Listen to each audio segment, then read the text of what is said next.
I'm going to do something that I've never done in a congressional hearing before, and that is plead for help from the American people, plead for help from my Republican colleagues on something that we actually all agree on because lives are at stake right now.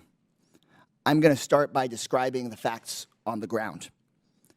Millions of people are at risk of dying of starvation in areas of the world where Democrats and Republicans have already agreed and committed to feeding them with American-grown food for humanitarian reasons and for global stability.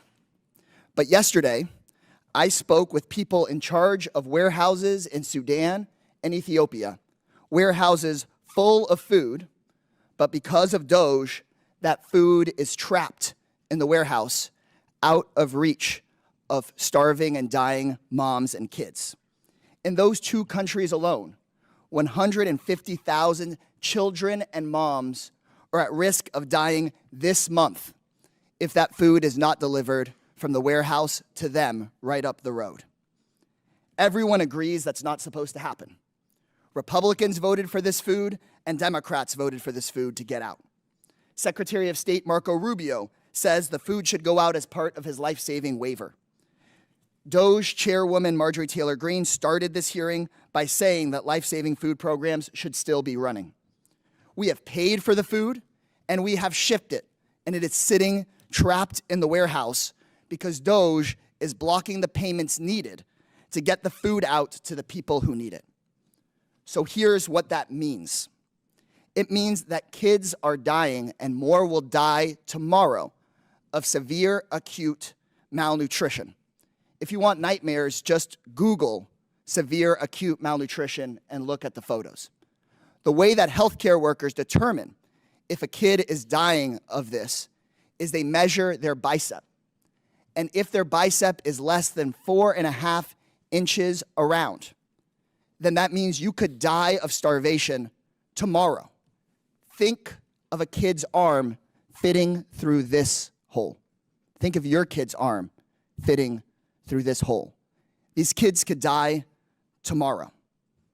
You've heard today about the waiver for life-saving humanitarian assistance, and all I'm asking is for Rubio's waiver to be made real. People watching at home, you can do something about this. I know many of these hearings are live on Fox News.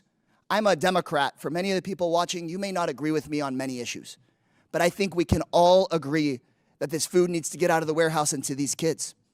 I've gotten phone calls from conservative friends, people of faith that moved to Africa to live out their faith of I was naked and you clothed me, I was hungry and you fed me, and they agree that this food should be given out.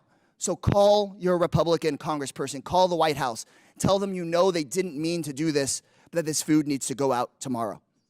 If you're in the press, cover this story. Ask questions about Ethiopia. Ask questions about Sudan. Tell the world about this.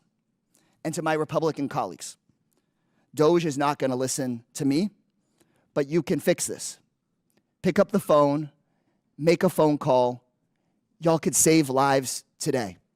Send an email. Please, put politics aside, get the food out of the warehouse, save these kids' lives.